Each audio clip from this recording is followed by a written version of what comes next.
And today we're reacting to Dababy paid the ultimate price for fame. This is by our good brother Didi Got a Podcast. You know, our good conspiracy theorist brother. You know what I'm saying? No disrespect. I don't know if that's disrespectful to stuff like that. But let's go ahead and get to the video, man. Archives video dropping today. I'm already recording for the next video, man. You know what I'm saying? Just dropped the car off to go get chrome delete in a powder coat. Ooh. Lay out, man. Let's get to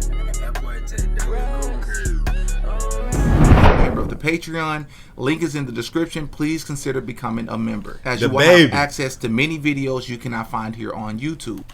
That's how people really sell their souls, extended and uncut. So the rapper Dababy is currently Patreon trending right now for all the wrong reasons, once again, because he decided it was a great idea to make a music video in dedication to the Ukrainian refugee that lost her life a few days ago at the hands of a schizophrenic man sitting behind her on the train in Charlotte, North Carolina. Horrible. Now, in this music video, Dababy has basically made himself the hero by placing himself on the train while also using some actual footage from the news clip and preventing the man from attacking the girl. Now, he's received a lot of mixed emotions, as some people has praised him, and a lot of other people have seen this as, one, clout chasing, but they've also seen this as being very insensitive, as the girl's family has come out and asked that people do not use the footage for any reason. But is this the real reason why Dababy decided to make this music video? Is it because he's trying to show dedication? Is it because he's clout chasing? Or is there a different reason that he's doing this? Because as we've stated multiple times on this channel over the past few days, I 100% believe that this was a psyop, that being the situation that happened in North Carolina. Now, for those of you who are newer to the channel, psyop is short for psychological operation, which is a CIA term, and it basically means there will be situations that happen in society that is completely manufactured with the sole purpose of pushing an agenda, trying to get a law changed, or trying to get a bill passed. Now, manufactured does not mean that the situation did not necessarily happen, even though that does apply to some situations, but it just simply means that some of these situations are not organic. Because what a theory, right? A theory that the CIA does something, which I feel like they do this. I don't, they do a good job of making you not know what is a quote unquote psyop. That's what bro's saying. But the fact that that is a tactic that I know for a fact definitely gets used, and it gets blurry to the point where, something like this can be considered potentially by Didi a psyop. As we can see with this situation here, shortly after this, right after the Charlie Kirk murder, the same Charlie Kirk that shares a birthday with George Floyd, believe it or not, there was actually a bill that was pushed to further fund the Ukrainian war. But let's just stick a pin in there for now, because we'll be coming back to that and the Charlie Kirk situation, as believe it or not, it will be relevant in this video. But in order for us to better understand why it is that Dababy made this video, let me take you all back to the beginning so that I can refresh your memory on many things that Dababy has done throughout his career, including many things that are demonic. Welcome back to another episode of Didi Got a Podcast, and of course, I'm your host, Didi. Hit that like button on your way in so that this video can reach more people like yourself. I would really appreciate it. Now, without further ado, let's get into the video. Dababy, whose real name is Jonathan Lindane Kirk. Yeah, he definitely looks like his father. That is his father. There's no DNA test needed. I've seen this album cover many times and did not realize, I guess until it was blown up, how much, I'd imagine this is his dad, he looks like his father. That is his father. No ifs, ands, or buts about it. Was born on December 22nd, 1991 in Cleveland, Ohio. When he was 6 years old, his family moved south to Charlotte, North Carolina, which is where he would spend the remainder of his childhood. He graduated from Julius L. Chambers High School in 2010, and for a little while, he even went to the University of North Carolina at Greensboro before deciding that college wasn't his path. By 2014, he had found a new purpose in his life: music. At first, he performed under the name Baby Jesus and released his very first mixtape, Nonfiction, in December of that year. Over the next few years, he dropped project after project, mixtapes like God's Work series and the Baby Talk series. He started earning major attention locally in Charlotte with songs like Light Show around 2016, after gaining traction on YouTube and SoundCloud. And in 2018, things really started heating up because he released Baby Talk 5, and then later that year, the mixtape Blank Blank. He's been putting in real work. He had been putting in real work prior, and that's a lot of these artists. For me, Baby's blow up, it was this. It was this right here. This is when I was like, oh, he just came out of nowhere. To me. But clearly, we were going up in Charlotte. And that project actually caught some serious attention, as it eventually led to a short distribution deal with Roc Nation. All of this momentum led up to January of 2019, when Dababy officially signed a 7-figure record deal with Interscope Records in partnership with South Coast Music Group, which is a label ran by a guy by the name of Arnold Taylor, who was a really big radio promoter in North Carolina. This guy, Arnold Taylor, also has been in the industry for decades, working at Def Jam, Interscope, Epic Records. He's also worked with Timbaland, played a huge role in the rise of Yo Gotti and Future, right? Wow. That deal opened the door to everything that came after, right? The breakout singles, the platinum records, the Grammy. Another thing to kind of note is the amount of people that are behind the scenes that are the reason for artists blowing up. It's kind of crazy. I've never heard of this person before in my life. Never. And he just said that he's a big reason for people like Future and Yo Gotti blowing up. Yeah. Nominations, and basically Dababy becoming one of the biggest household names in hip hop. Now, this is sort of the mainstream story that everybody knows about Dababy, as far as like his grind. And if you listen to this story that I just told you, you would just think that hard work, the right connections, and just enough amount of time led to his success in the music industry. That's what it sound like to me. But there's a lot of very key and important details that's left out that played a huge role in the success of Dababy. In 2017, so remember, he's been doing music since 2014. So he had been grinding for like 3 years. Well, in 2017, at this event called South by Southwest, Dababy decided to show up half naked, wearing nothing but an adult diaper. Right. This was a interesting tactic, but it was very big in his blow up, though. He really leaned into Dababy, right? Pulling up in a diaper. Who would have thought of that? A lot of people, a lot of like gangsters or rappers that feel a certain way, they wouldn't have even thought to do this, but Dababy did. I think it was like, hey, I'm going so crazy. Somebody got in his. I feel like in some of his videos, he's shown like he a little bit more like willing to push the boundary, do something different. So I think that's part of him. I think maybe somebody brought it up, or maybe he had the idea, and it got co-signed by, let's say, that guy that helped blow up the other artists, especially during a period like this. This was like around SoundCloud kind of time. So you had a lot of pink hair. You had a lot of different things going, where pink hair, tattoo, nail pop, white guy, tattoo right here, So it was this was the perfect time to do something like this. Now, many people during the time and since that point, I've seen some people call this great marketing. Right. And while I would agree that it is great marketing, this was 100% a humiliation ritual. This wasn't just him trying to market himself so that he can blow up. Because believe it or not, doing stunts like this can only do so much for you on social media. Right. And I've called many things over the years humiliation rituals, but this right here has to be at the top of the list, because after my interview yesterday with Melissa Blair, who grew up in a household with a family member who was a Prince Hall Freemason, multiple family members that was in fraternities and sororities, and after she detailed to us what the rituals look like both on a national and an underground level, which essentially means underground, it can change depending on the school you go to, depending on the state you're in, and national level, which means above ground, everybody, no matter where you are, have to participate in all those rituals. And some of those rituals sometimes even involve doing it in public on campus in front of other people. And she explained that if you were to halfway do these rituals, or maybe get almost to the finish line and decide that you didn't want to follow through with it, you were not able to reap the benefits of being a part of a fraternity or sorority. Well, it's the same thing with Dababy. Because what happened right after Dababy did this in 2017, he actually blew up and signed a record deal in 2019, right after signing a distribution deal in 2018. I know, but like you said, it could it not also be chalked up just to great marketing?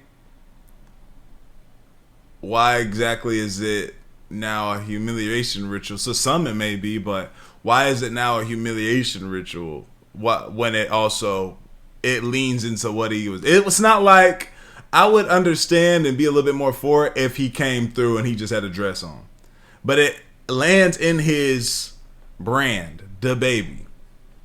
It's not like he came out dressed, skirt, crop top up to his chest, under his pecs.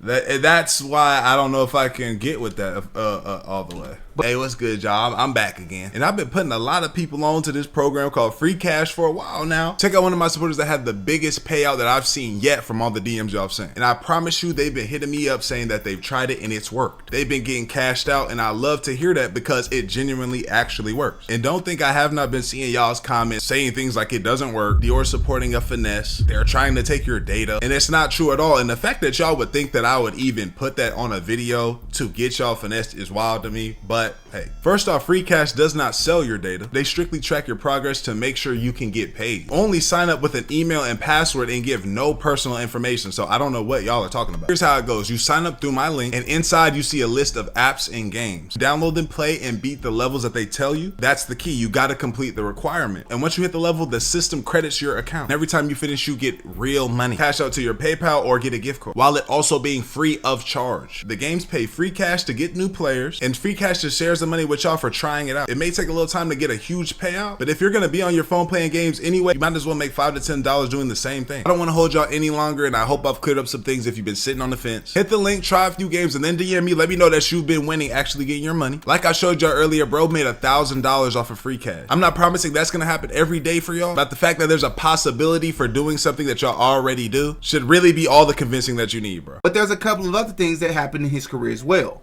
In December of 2018, a video was surfaced online of a confrontation that Dababy had with some goons in a random neighborhood that he was shooting a music video in. Now, a lot of people to this day look at this situation right here as Dababy basically standing his ground, because these goons are telling him, hey, you have to check in, you have to politic with me before you come and shoot in my neighborhood. Dababy is basically telling him, I don't check in with anybody, I do what I want. There's a better way that you could have came and talked to me. And the situation basically went viral. The reason why I'm mentioning this is for a couple of reasons. The record labels, once again, will manufacture situations to help build buzz around different artists. And I am under the belief that this situation is no different, because after this situation happened, Dababy only became more popular as this controversial video went viral all across social media. But something else that really stood out to me about... I can understand that.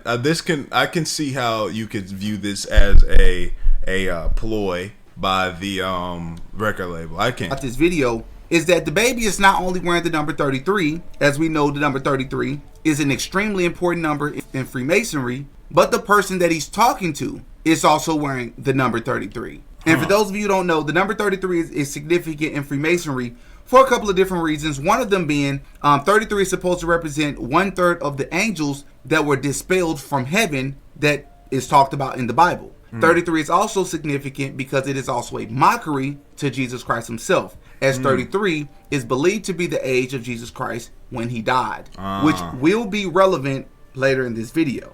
Now, before anybody want to say, no, 33 on his jersey represents Alonzo Mourning, who played for the Charlotte Hornets, which is where Dababy is from. That doesn't really do a whole lot for me either, because Alonzo Mourning is a Hall of Fame NBA player, and as we've talked about many times on this channel, just about every Hall of Fame player that I've been able to make a video on and do research on is either a Freemason and or fraternity member. Okay, fine, but what is that? I'm playing devil's advocate here, right? I'm listening, trying to also, I'm very receptive and acceptive of certain ideas and stuff like that. I'm not no way, shape or form I'm saying he's wrong, but I'm also kind of asking questions that, I kind of want y'all to answer as well. Like, okay, every one that you've seen, but why is just because, so he's kind of just saying that Alonzo Mourning is a Freemason because he wears the number 33 and he's in the Hall of Fame. And every single one that he's noticed so far has been. Now, the irony of 33 and then the other buddy having 33 as well, that's like, wow, that's just pretty ironic. Who's number 33 on the Pistons? That was a Pistons jersey. I don't know who that is. You know, he's also Charlotte. I hear him. Like, the pieces look like they're puzzling right now. I can't lie. Now, in all fairness, I have not I just gotta ask concrete evidence to say Alonzo Mourning was one, although he has held several events in conjunction with Kappa Alpha Psi's, whom we know worship the god Apollo. But I digress. As we've already discussed, after his distribution deal in 2018, he was signed a record deal immediately the next month after this controversy went viral in January of 2019. In March of 2019, Dababy's father would literally randomly pass away just months before his album would go number 1 in October of 2019. This is also the same year that Dababy had the breakout single, Suge. And don't take my word for it when I say that he randomly passed away. Dababy literally said this himself as he rapped about this in the intro to his album, and he also mentioned it on social media. 1 month after I signed and dropped my debut album, Baby on Baby, in 2019, my little brother hit me and told me my daddy was found dead in his crib. I was the hottest rapper in the world, spending my entire breakthrough year hurting behind a fake-ass smile, using my hustle to block out how messed up I was by my daddy dying unexpectedly. Different times. And to my understanding, to this day, we still have no idea the cause of death of his father. But not only that, just a year after this, Dababy's brother would actually pass away, and they're saying that he self-harmed himself. But this would not happen before his brother would record a video saying that Dababy was actually wrong about something, but we're not exactly sure what he's wrong about. And then 2 years later, in 2021, Dababy would actually be canceled for the first time in his career because he decided to go on stage one night at a concert, and he went on this rant about homosexuality and how he did not like it. Now, we all know why he was canceled for this, because number one, the society that we're living in, but especially the music industry, homosexuality is embraced, not frowned upon, not shamed upon. Yes, outwardly, but behind the scenes, it's always been speculations about what the industry endorses and what it doesn't. So Dababy would eventually be forced to apologize because literally homosexuality is a part of the agenda, and we all know it. And then the very next year, right after he would be canceled, interestingly enough, Dababy would release a song and a video titled Tough Skin. Well, in this video, Dababy would do something that we've seen several artists do before in the past, from Tupac, Kanye, Nas, Absol, the same Absol who created an entire album titled Do What Thou Wilt in reverence of the one and only Aleister Crowley. Kendrick Lamar, Remy Ma, Lil Dicky, and the what's up with these niggas, man? List goes on. We can see Dababy pinned to a cross as if he's G. Yeah, this is somebody is saying you gotta do this. They definitely are. As if he's some sort of sacrifice, the way that Jesus sacrificed himself for our sins. But not only is Dababy participating in this blasphemous music. Isn't it crazy how sometimes people be like, these types of videos will pop up. I didn't even know a video like this existed. Like, he just showed us a bunch of artists. Lil Dicky. I've seen this one. The Absol one. Who he showed some other people. Lil Nas X. I did see that one too. I didn't see the video, but I just said he did that.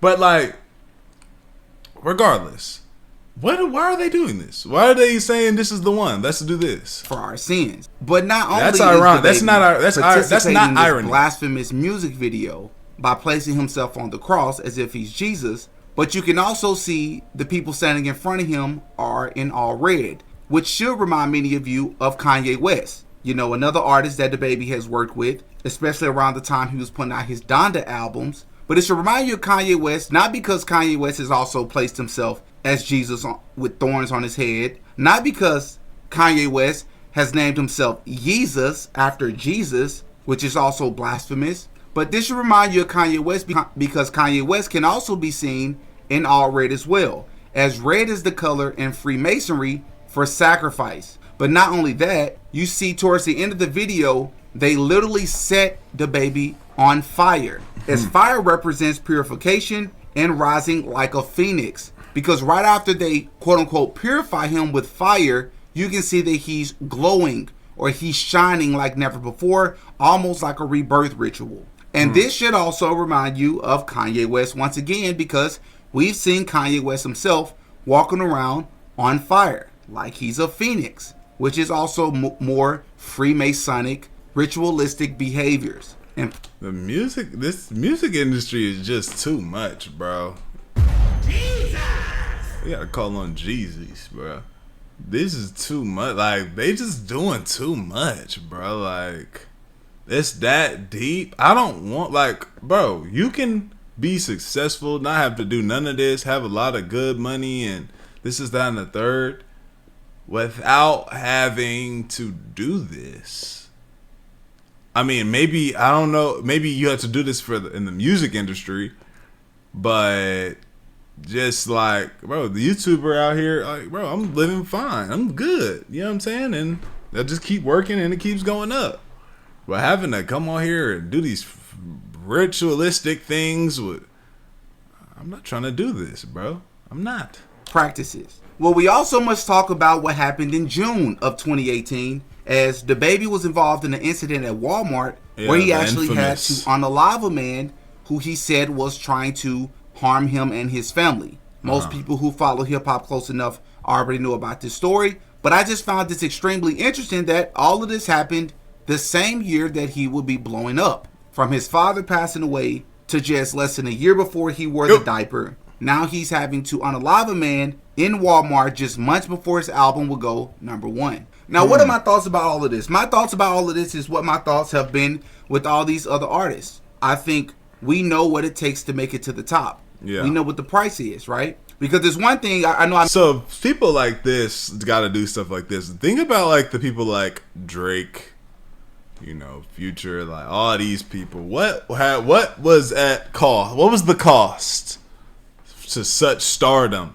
I mentioned earlier in the video him having to unalive a man in Walmart to protect his family, but then he goes in his music and he says that his daughter is a G because he had to take a man's life and he'll do it again. I mean, I understand everything else in that quote, as I'm sure any parent would do the same, let alone any father. But why are you saying that your daughter is a G because she had to be a part of this traumatizing situation? That doesn't make you a G. But one of the biggest things that really stood out to me about this is that when you look at Dababy, I can't lie, like, he has a lot of catchy songs. I think that he is talented. I do. I think he can really rap. I do. But a lot of times on camera, he portrays himself as if, for the most part, everything's all right. And it reminded me once again of my interview with Melissa Blair yesterday, because I was asking her, as somebody who grew up in a family with a grandfather who was in Prince Hall Freemasonry, and, you know, a mom who was a sorority member, and cousins and brothers and uncles, everybody. She said she grew up from the moment she was a baby. Her entire family was a part of some sort of fraternity.